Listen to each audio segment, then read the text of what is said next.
Voici Pinto 2 litres, le moteur remplaçant du petit frère en 1,6 litre de la Seven. Il a 85 000 bornes, il est pas bloqué, il a de la patine comme tu le vois, mais il est plutôt propre. Il est sec et n'a pas de traces d'huile. Deux raisons possibles à ça, soit il ne fuit pas, soit il n'y a plus une seule goutte d'huile. Objectif de la vidéo, démontage complet et diagnostic de la mécanique, c'est parti!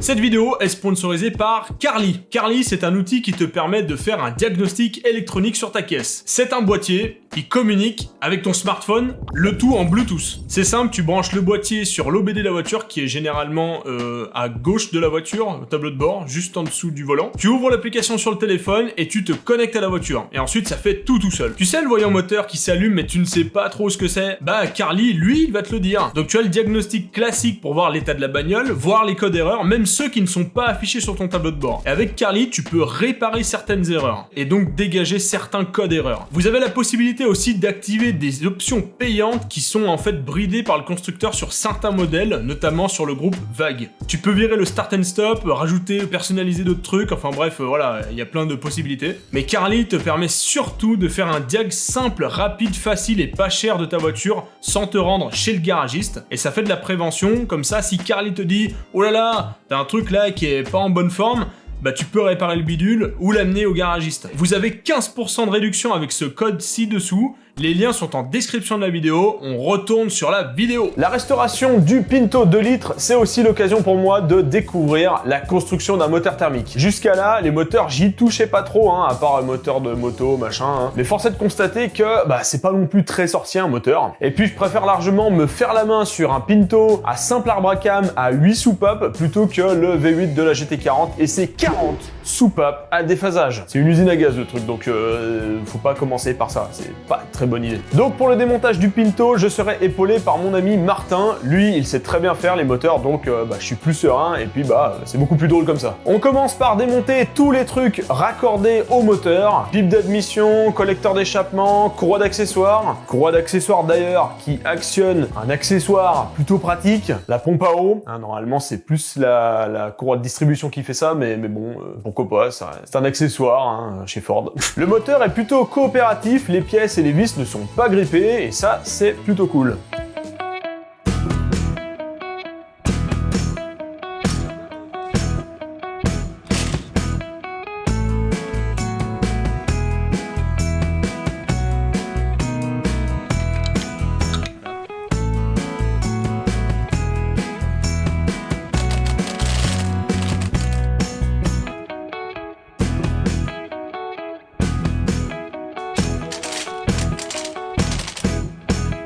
Jusqu'ici, on n'a pas trop idée de l'état du moteur, car ça se voit surtout à la tronche des internes, les cylindres, les pistons et les éléments de la culasse surtout. Et premier grand moment avec le retirage du cache-culbuteur de la culasse.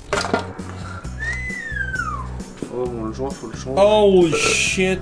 Ouais, culbuté, ouais. Putain, magnifique. Et non, pas magnifique, c'est tout niqué. À l'œil, on voit bien que les cams de l'arbre à cam sont bien flingués. Normalement c'est lisse ces trucs-là, c'est pas creusé comme ça. Donc nous sommes face à un arbre à cam qui est complètement mort. Donc il faut le changer. Les raisons à ça, forcément c'est l'usure du moteur, mais il y a eu un gros manque de lubrification, je pense. Affaire à suivre, on verra pourquoi. Mention spéciale à celui qui a serré le filtre à 8, c'est toujours un plaisir.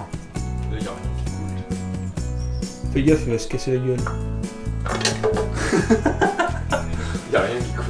On retire l'ancêtre du calculateur programmable, le distributeur d'allumage ainsi que la pompe à essence. Ces deux éléments sont 100% mécaniques et sont actionnés par la courroie de distribution. Parce qu'il faut savoir qu'un calculateur aujourd'hui sur un moteur programmable, c'est un ordinateur et il a plein de capteurs qui lui disent le moteur il tourne comme ça, chaque piston est à cette position. Là c'est complètement mécanique, c'est vraiment un jeu d'engrenage qui donne le cycle d'allumage des différentes bougies, donc c'est 100% mécanique. Et la pompe est aussi mécanique, c'est-à-dire que il n'y a pas de moteur électrique derrière, machin, enfin bref voilà.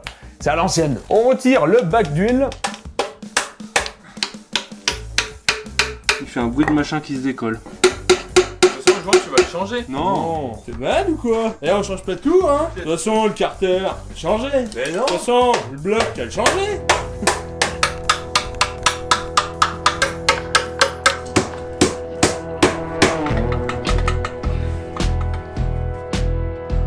va faire tourner le vilebrequin pour constater le fonctionnement du haut moteur. Bon bah, pas trop de surprise, hein, ça fonctionne, waouh. Il y a juste que les cames, bah, elles sont bien mortes quoi. Ça fait que la surface entre la cam et le culbuteur qui actionne les soupapes, bah, elle est toute pourrie, et ça va s'user de plus en plus vite. Et surtout, bah, vu que c'est creusé, bah, la soupape s'ouvre pas suffisamment, enfin s'ouvre beaucoup moins qu'à l'origine, et donc on a une perte de performance, puisque bah, évidemment, vu que moins ça s'ouvre, moins le mélange air-essence peut circuler dans la chambre de combustion, donc les performances sont diminuées. Donc la cause, enfin la supposée cause, c'est sûrement ce petit tuyau qui sert en fait à alimenter en huile les cams. Il y a des petits trous dans les tuyaux juste au-dessus de chaque cam, et si bah, ce truc là il est bouché, bah, l'huile ne coule plus et bah, ça bousille tout. Ah, ça n'est plus lubrifié. On démonte maintenant les culbuteurs et on les identifie, hein, on les met dans des gobelets.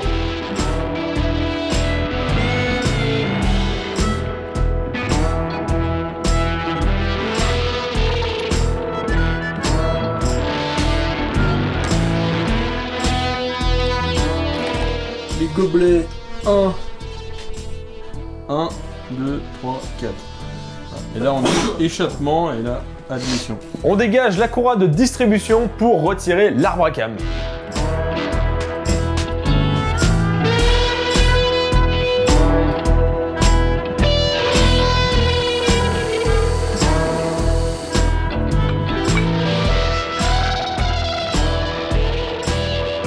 Desserrage de la culasse, il faut sortir les muscles là parce que c'est bien serré. La particularité des vis de culasse, c'est qu'elles sont déformées au serrage au couple et donc bah elles ne sont pas réutilisables. On va les remettre, donc celles que vous voyez, bah faudra en racheter et elles vont partir à la poubelle. Il en faut des neuves.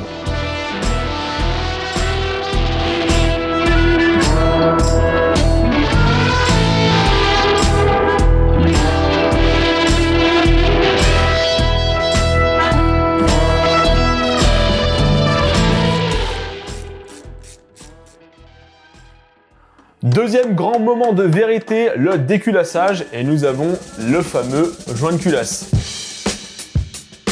On va pouvoir apercevoir les pistons. Yes!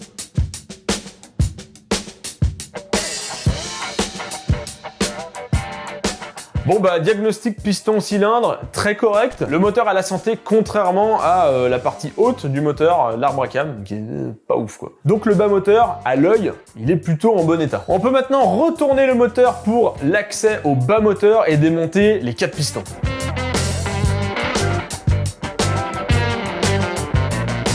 Avant de retirer le vilebrequin, je mesure son jeu axial, donc celui-là, ce jeu-là, hein, donc le jeu comme ça. Donc on met un petit comparateur et on mesure 12 centièmes. On est dans les tolérances constructeurs, on est bon. D'ailleurs ce jeu il doit être compris entre une valeur et une autre. Hein. S'il n'y a pas de jeu, c'est pas ouf. S'il y en a trop, c'est pas ouf non plus. Il faut être vraiment dans les tolérances. Mais ça, c'est la doc technique qui vous le dit.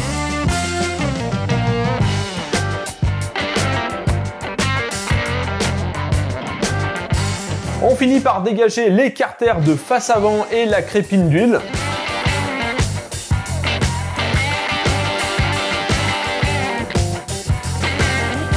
On peut s'occuper maintenant du vilebrequin.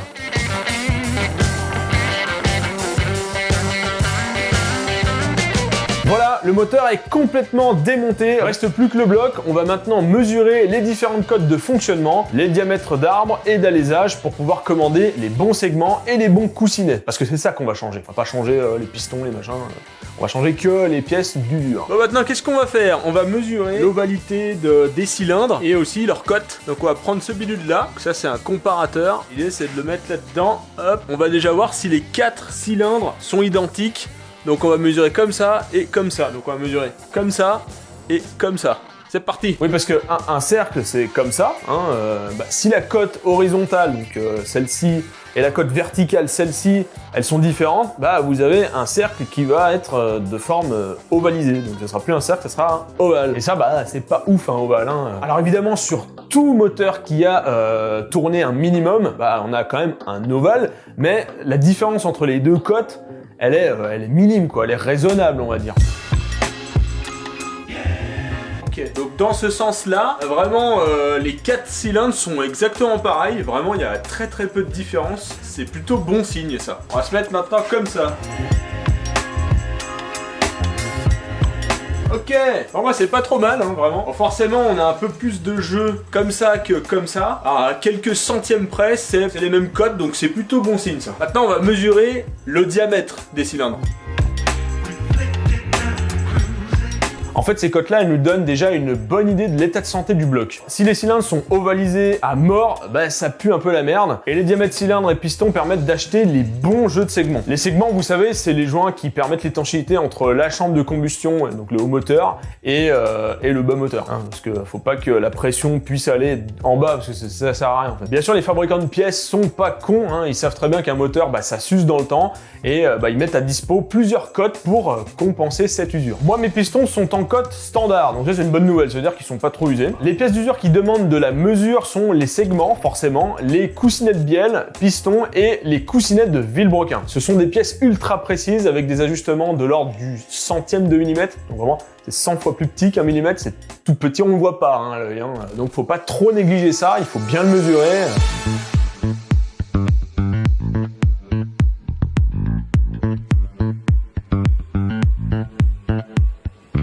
Donc même étape sur les coussinets de Villebrequin.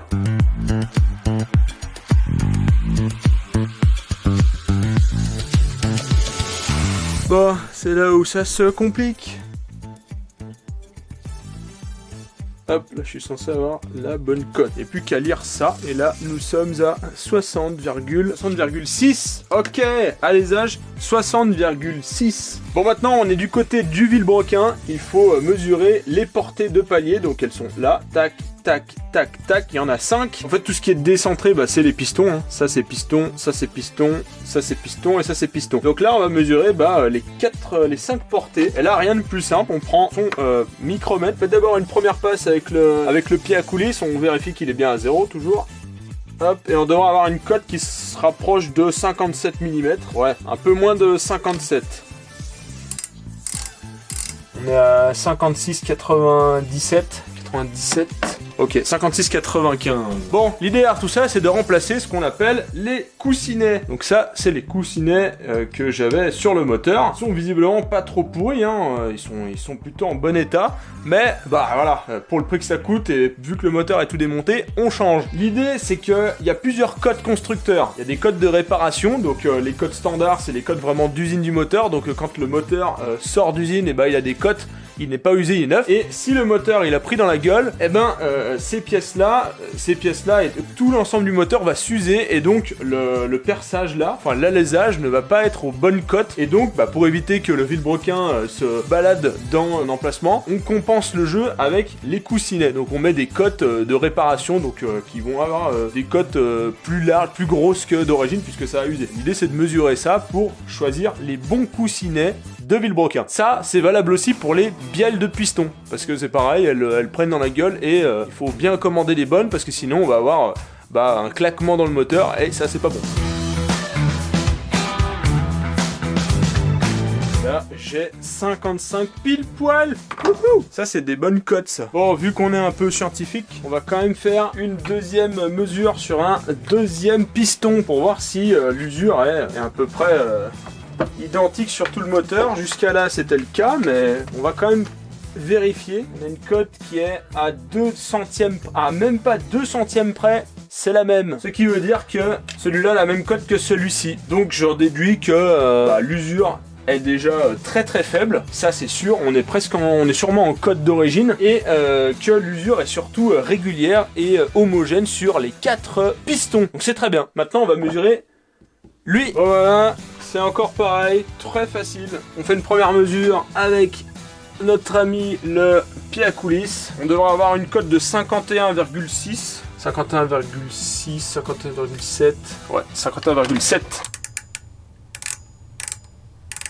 51, ouais, 74, 51, 74, voilà. Voilà, on a nos cotes, finalement, tout est code standard constructeur, donc c'est plutôt bon signe, ça veut dire qu'il n'y a pas eu d'usure particulière, alors sauf au niveau des coussinets de bielle piston, hein, là on est sur une première cote réparation, j'ai un diamètre de 51,74 mm, ce qui m'amène à la cote undersize de 0,25 mm. Mais bon, ça va, c'est pas incroyable non plus. Hein. Donc pour l'explication, ce sont ces arbres-là sur le vélo, ceux qui tiennent les bielles qui sont un petit peu usés. En fait, ils ont réduit de diamètre de 2 dixièmes environ, donc on prend la cote 0,25 de compensation. Dans le cas inverse, donc en gros, si on n'aurait pas fait cette mesure, on aurait pris un palier de cote normale, de cote standard, quoi. On aurait pu avoir du jeu, et ça, c'est pas bon. Donc voilà, c'est pour ça que c'est important quand même de mesurer ça correctement et de prendre les bons coussinets. C'est important.